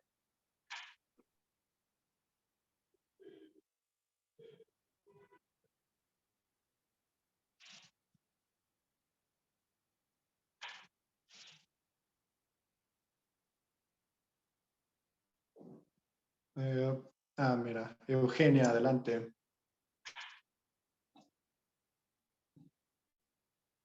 Pues ya que nadie se anima, ahí voy otra vez. Nada más una pregunta, quizá un poco simple. ¿Por qué habrían de querer mandar a los hijos a la escuela y por qué no habrían de querer mandar a los hijos a la escuela? No sé, Ariadna Acevedo ha escrito algo bien interesante sobre la alfabetización selectiva que había en ciertas comunidades indígenas en México a finales del 19, o en la segunda mitad del 19, ¿no? En ciertas poblaciones como de mayoría indígena, donde había una tradición de, pues que no era necesario que todos supieran leer y escribir, donde hubiera uno o dos que se ocupara de los asuntos de la comunidad, ¿no? O sea, ¿por qué habrían de querer o por qué no habrían de querer la escuela? Sí, bueno, esa también es una pregunta súper interesante ahí para el periodo, porque que es una de las cuestiones, uno de los vecinos le responde a Juan Fugul, que es el encargado es un inmigrante danés que llega a Tandil y bueno, y logra hacer amasar una pequeña fortuna. Como era maestro, él en su tierra natal, no lo ponen de maestro en Tandil, pero sí lo ponen como encargado municipal de las escuelas de Tandil, ¿no? De todo lo referido a la educación. Entonces, yo lo pongo en la ponencia, él lo que hace es, sale a recorrer Tandil casa por casa y a tratar de convencer a los padres de familia de que tienen que mandar a los hijos a la escuela. Y lo que le responden es, con que sepa leer el Evangelio, con que sepa leer la Biblia, con que sepa decir el Padre Nuestro, ya está bien, digamos. O sea, no le hace falta mucho más. Entonces, digo, por eso yo insistía en esto de que la propuesta de Sarmiento es crear esa idea de convencimiento hacia los actores locales de que ir a la escuela es bueno para todos, digamos, ¿no? Pero también la otra cuestión es cómo esa idea de transformación social tiene que ver también con la idea que tienen las clases dirigentes, ¿no? De tener una sociedad ordenada, pensando en las vías del progreso, en la civilización, siempre con esa mirada hacia el norte y hacia Europa, ¿no? Pero claro, ahí esa es una pregunta también que me hago, digamos, ¿no? Bueno, ¿por qué mandarlos? ¿No? Y que también, por eso digo, en la primera, decimos acá, ¿no? Como en la primera de cambio que algo no me gusta, lo saco, total, digo, no era tan importante que fuera a la escuela, ¿no? Ana, adelante. Bueno, buenas tardes a todos. Me gustó mucho la exposición de Cristian. Y más que preguntar, quería, como desde mi lugar de docente de la provincia de Buenos Aires, quería dar mi opinión respecto a lo que es la educación desde el periodo que está exponiendo Cristian hasta la actualidad. Era el comienzo de la educación en Argentina. Si bien ya en años anteriores, en la mitad del siglo anterior, ya teníamos escuelas, no teníamos cantidades exorbitantes de escuelas, sino que, bueno, era para grupos limitados, para la élite, para gente que podía solventar, enviar a sus hijos a la escuela. No es hasta la ley 1420, hasta el año 1884, que ya mencionó Cristian, que durante el gobierno del presidente Roca, que se promueve la obligatoriedad de la escuela primaria, donde es obligación enviar a los niños a la escuela primaria. Para los padres, la escuela debe ser laica, la educación debe ser laica, y es como que se produce la apertura de la educación. Y durante los años posteriores, con la ley Lainez, con el proceso de la reforma universitaria, es como que se va haciendo la educación para la sociedad, para las clases más favorecidas, de menores recursos, y como que la gente común podía acceder a la educación que antes era solamente para la élite. Con respecto al financiamiento, estoy haciendo un estudio estoy comenzando con una carrera de licenciatura en educación, entonces estoy haciendo un estudio con respecto a esto. Con respecto a la financiación, como decía Cristian, no era importante enviar a los niños a la escuela. Lo importante era justamente lo que hablaba Cristian, la construcción de territorios, de carreteras, o ampliar el territorio, o otro tipo de gastos, no la educación. Entonces, la apertura se produce en años posteriores. Si bien Cristian hace un momento dijo, es como ahora seguimos luchando en las escuelas bonaerenses, justamente para que el Estado solvente la construcción de un salón, de un conjunto de baños, para que nos manden diversas útiles que necesitamos para la escuela. Entonces, en una parte cambió completamente, porque ya la educación es obligatoria, desde sala de 3 hasta la escuela secundaria, hasta la titulación de la escuela secundaria. Pero seguimos luchando con el factor económico y monetario, y bueno, es como que nos cuesta, cuando estamos en la conducción de la escuela, nos cuesta conseguir que nos manden elementos, que nos construyan salones, tenemos que juntar el dinero con la cooperadora, los padres tienen que seguir participando. Mucho en unos aspectos cambió la educación en Argentina, pero en otros, lamentablemente, seguimos de la misma forma que en la época de la segunda mitad del siglo XIX. Bueno, ese era el aporte que quería hacer. Gracias por escucharme.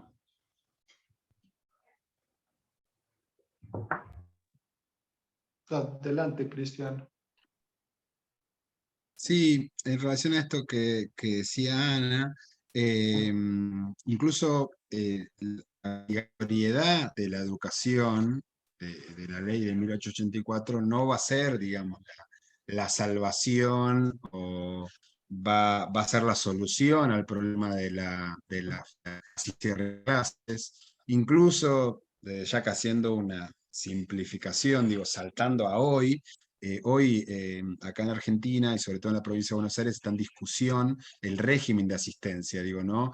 Acá hay una cantidad de faltas que los chicos pueden tener al año, sobre todo en la escuela secundaria, y fuera de esa cantidad, una vez que se exceden de esa cantidad de faltas, pueden quedar en condiciones libres, ¿no? Que implica esto de llevarse todas las materias. Y eso está en discusión hoy en Argentina, que incluso es una discusión que, digamos, forma parte hoy de la agenda política, en tanto el oficialismo como la oposición hacen mella de esa discusión para plantarse, digamos, en términos de cómo piensan la educación, si los chicos tienen que, si hay que considerar la asistencia como una variable para evaluar y sobre todo para permitir o impedir la promoción de los niños a los años siguientes y por lo tanto el egreso, o no, y seguir sosteniéndola como ahora, ¿no? Entonces la cuestión de la asistencia hoy en día está en discusión en la Argentina, por lo tanto, que sea, digo, uno de los problemas que va a haber a mediados del siglo XIX es que, por ejemplo, se va a barajar la posibilidad se llama el maestro ambulante, ¿no? O la escuela ambulante, que es en las zonas rurales de la provincia de Buenos Aires, un maestro que vaya itinerante por los pueblos, porque las localidades no llegan a acercarse a la escuela. Hoy en día hay escuelas, digo, con mucha más presencia en las localidades, ya que en la zona rural tienen otras realidades, pero digo, eso no garantiza la asistencia de los chicos a la escuela. Entonces, digo, hoy en día la asistencia escolar es un tema que está presente en la agenda educativa, que está presente en las discusiones, y que sin duda también tiene que ver con un poco la agenda electoral que tiene la Argentina, donde dos modelos en esta idea de la grieta, ¿no? que vivimos aquí, está muy presente, porque de alguna manera como marca la cancha de qué es lo que piensa cada facción sobre lo que tiene que pasar en las escuelas. Bien. Ariadna, adelante. Gracias. Pues muchas gracias, Cristian y Juan y todos los participantes por unos comentarios bien interesantes. Yo quisiera preguntar cuestiones como muy puntuales sobre los registros que encontraste, que justo pues ya mencionaste que en realidad tenían problemas que apenas si se estaban inventando, pero justo esa cuestión me interesa, ¿no? Y en tu texto mencionas 3 registros, ¿no? El de admisión, con datos de cada alumno y sus padres, el libro de faltas diarias, y hace un rato mencionabas que distintos horarios, o fue esa Rosalía, ya no me acuerdo, y ya lo revolví todo, y un tercer registro del estado de instrucción y moralidad de cada alumno.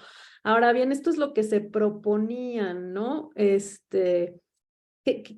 ¿Qué tanto de eso realmente se puede encontrar uno en los archivos y qué percibes ahí? O sea, a mí una cosa que siempre me llama la atención de los registros es, bueno, a veces sí tenemos muchos en los archivos y no les hemos dado suficiente seguimiento en términos de cómo conceptualizan cada una de las cosas que están intentando registrar, ¿no? Una cosa que sí hizo nuestra colega, que en paz descanse en el día, Josefina Granja, que sí hacía un trabajo como muy puntual de ver en toda esta literatura gris, pues justo cómo se registraba la asistencia, qué se conocía como retraso, qué se conocía con falta, y luego cómo los computaban, porque eso justo, o sea, se vuelve cada vez más importante en la segunda mitad del 19 y principios del 20 y va cambiando, no siempre es igual. Eso por un lado. Y por otro lado, también, bueno, esto de ver el registro de estado de instrucción y moralidad de cada alumno, bueno, si realmente se puede encontrar unos de esos, uno para, aunque solo fuera para una sola escuela, pues tiene que estar sumamente interesante, ¿no?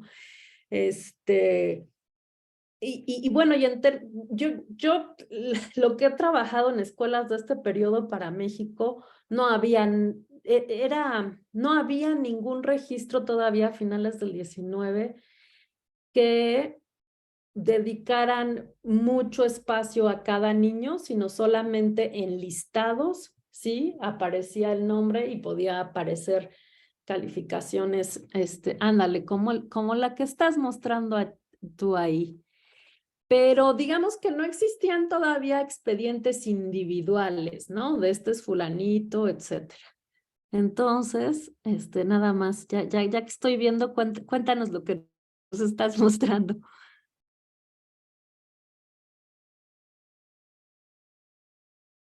Me acordé que tenía esto que me ha llamado la atención. Claro, para ese periodo recién se están organizando esos registros, para el periodo de estudio. No he avanzado en la existencia de esos registros en años posteriores. Lo que hay son cosas muy sueltas como esta, ¿no? Que, por ejemplo, esto es una escuela de la villa de Luján, donde hoy está la ciudad de Luján. Luján está a unos 60, 70 kilómetros de la ciudad de Buenos Aires hacia el oeste. Incluso Luján es el único pueblo para esa época, para los años coloniales, que tiene cabildo junto con Buenos Aires. O sea, los únicos 2 cabildos en Buenos Aires en tiempos coloniales son el de Luján y el de Buenos Aires. Digo, para pensar en la relevancia que tiene Luján, ¿no? En el oeste en ese momento. Este es un registro que, por ejemplo, los maestros mandaban. Lo que sí hay, que yo no ahondé en uno por uno porque me interesan solamente algunos pueblos de campaña, como había dicho antes, lo que hacen los maestros es mandar estado de la educación. Para que se den una idea, recién este año el Archivo Histórico de la Provincia de Buenos Aires digitalizó el índice de los libros de la Dirección General de Escuelas. Si no, antes tenías que ir allá y buscar uno por uno. Hoy eso está digitalizado y vos podés ver el índice para ver el legajo, pero no está digitalizado el legajo, pero sí está digitalizado el índice que te permite ver, por ejemplo, que es el libro de entradas del Departamento de Escuelas, que dice, por ejemplo, No sé, Juan Pérez, preceptor de la escuela de Luján, envía estado de la educación en su partido, ¿no? Y manda esto, así, suelto. Entonces, de eso te encontrás mucho. No está sistematizado ese registro, pero sí hay de esto. Lamentablemente, no todos son iguales. Algunos te mandan solamente el listado de los alumnos que tienen, y otros son más puntillosos, como este, por ejemplo, que tiene los nombres, las edades, la patria, que es esto de si habían nacido en Buenos Aires, o por ejemplo acá hay una chica que es orientala, ¿sí? Que era de lo que hoy es Uruguay, ¿no? El nivel de instrucción, que acá es un nivel lógicamente subjetivo, porque es la vista del maestro, entonces bueno, regular, ¿no? Y acá, por ejemplo, o sea, lo que viene después de regular es poco, ¿no? Nivel de instrucción, y acá dice poca. Después, las clases están en la escuela, tienen clases, o sea, digo, clase de gramática, clase de aritmética, ¿no? Acá esta es moral cristiana, dobladillo, que era muy común en las mujeres, porque para la época, en términos de género, ahí claramente las mujeres estaban pensadas su tarea en función del rol que iban a ocupar, ¿no? En esa sociedad patriarcal. Acá el despunte, el punto y guante, si sabían bordar, si sabían marcar, ¿no? Y acá que es la conducta, la última es conducta que dice regular, buena, regular. Hay esta que es irreprochable, por ejemplo, ¿no? Que sería un excelente. Y esta, por ejemplo, es reprensible, ¿no? Estos son los registros que hay, que están fechados al lugar, digamos, en este caso es la preceptora de la Escuela de Niñas de Luján, pero no hay un registro sistemático de esto para el periodo, sino que eso va a ir apareciendo mucho tiempo después cuando el Estado logre de alguna manera, o busque, no sé si lo logra, busque centralizar toda la información que hay en las escuelas. Incluso yo lo pongo ahí en la ponencia, esta idea de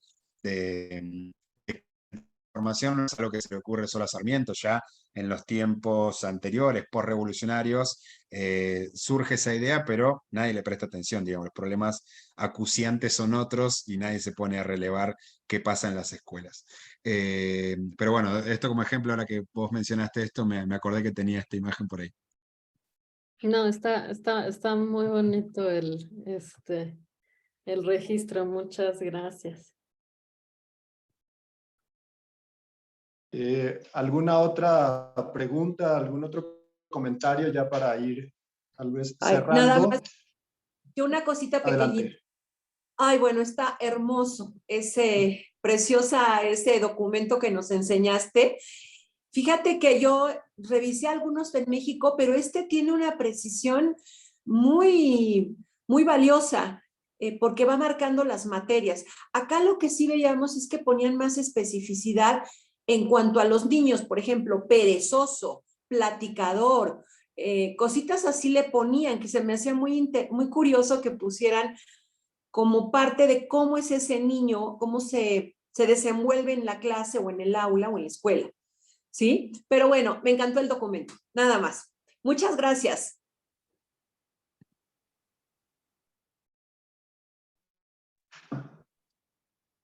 Buenísimo.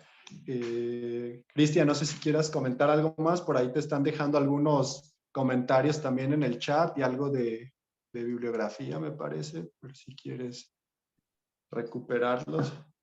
Sí, yo ya me fui descargando todo, son todas muy buenas apreciaciones, observaciones, y desde ya que, como decía al principio, me interesaba mucho poder tener otra mirada vieron que a veces, digo, es muy común que cuando estamos como muy ensimismados en la escritura de lo que sabemos, a veces se nos pierden cosas o las damos por sentado.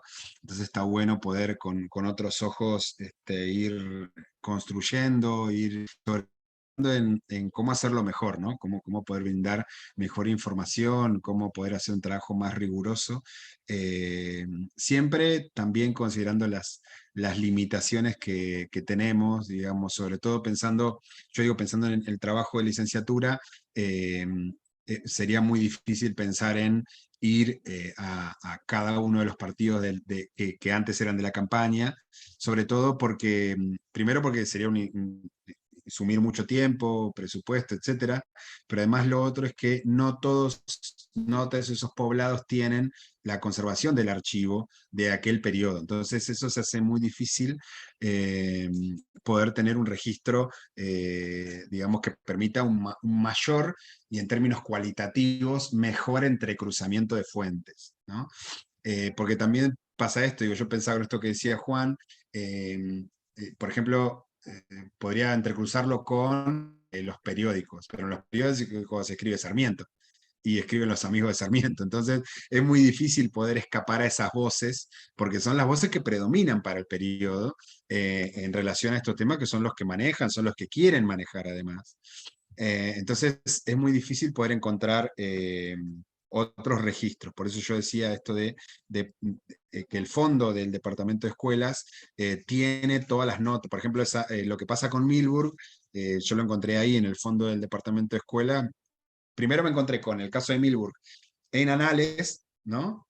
Porque hay una referencia de Sarmiento de los vecinos se quejaron por el maestro de Bragado, a pesar de que como él no hay, porque es el mejor maestro que pueden tener, bla, bla, bla. Entonces me fui al archivo y encontré la referencia de Milburg, y hay muchas más, o sea, hay notas de Milburg que el mismo Milburg le enviaba al departamento de escuelas, que esas tengo que andar más en esas notas, y en las notas incluso de su esposa también, porque era la maestra de la escuela de mujeres. Pero ahí encontré la nota de los vecinos, o sea, los vecinos que firmaban, ¿no? Que es la voz de los vecinos, de los que sabían leer y escribir, claro. Pero es interesante esto que también decía el doctor Fonseca hoy al principio, que en esa fuente, en ese documento, aparecen muchos otros vecinos que no saben leer, no saben escribir, pero que aparecen interesados en la educación y que aparecen donde aparece la firma, ¿no? Y dice, bueno, Cristian Mesa firma por fulano de tal, y aparece esa referencia ahí. Y sobre todo algo que me llamó la atención de ese documento en particular es que los vecinos dicen, lamentamos no ser más firmando acá, porque para ese contexto en Bragado está en la frontera y están asentadas las tropas en las afueras de la ciudad, o sea, el pueblo, ¿no? Bien en la frontera con el indio para esa época, y dicen esto, pero si hay que ir a Buenos Aires, vamos, ¿no? O sea, si la cosa se pone complicada, nos vamos para allá. Entonces digo, a ese punto llega la disputa que tienen esas localidades con el nivel central, que en este caso ese grupo de vecinos quiere sostener a Milburg en su cargo. Yo ahí en esa referencia digo, la buena relación que tenía Milburg con Sarmiento llega a tal punto de que cuando Sarmiento es presidente lo designa como rector del Colegio Nacional de Santiago del Estero, ¿no? O sea, un puesto bastante importante para la época como rector de un colegio nacional. Así que evidentemente tenía una buena mirada sobre él. Bueno, muchísimas gracias por todos los comentarios y las observaciones. Ha sido un gran placer. De alguna forma, Cristian, disculpen que irrumpa así, sin alzar la mano, pero supongo que a través de Ariadna, de Eugenia o de Carlos o de Rosalía, puedo obtener tu correo electrónico para enviarte cosas. Creo que el trabajo de este historiador norteamericano que se dedicó a las escuelas de los campesinados rusos es bien metódico en tratar de entender esos conceptos. Es cierto, la asistencia como que es una preocupación en todo caso de los del cuerpo técnico pedagógico, que no tenemos que hacer nuestra de entrada. O sea, muchos pueblos que uno califica al ver sus estadísticas escolares como hay una participación muy baja, bueno, en realidad quizás están haciendo un gran esfuerzo, como decía también hace un momento Eugenia, como que 2 o 3 sepan aquí leer, al pueblo le basta, no más, ¿no? Pero encantado de comentar tu trabajo, con todas las limitaciones de historia argentina que tengo.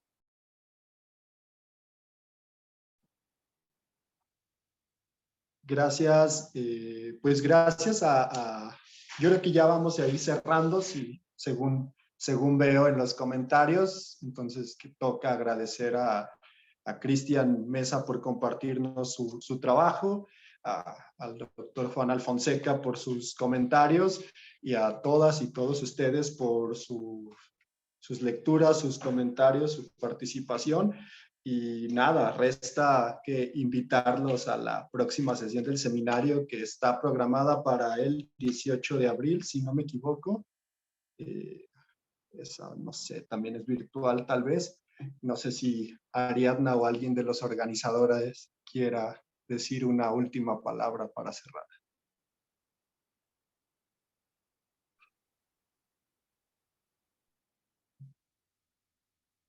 Sí, no, nada más confirmar que el 18 de abril va a ser virtual porque tenemos a un colega que chileno, ¿no? El título es El currículo escolar de Historia y Ciencias Sociales durante la dictadura civil militar en Chile del 1973 a 1990.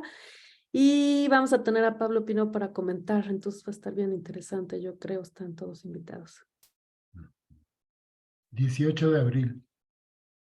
Martes 18 de abril a las 4 de la tarde de la Ciudad de México, también virtual.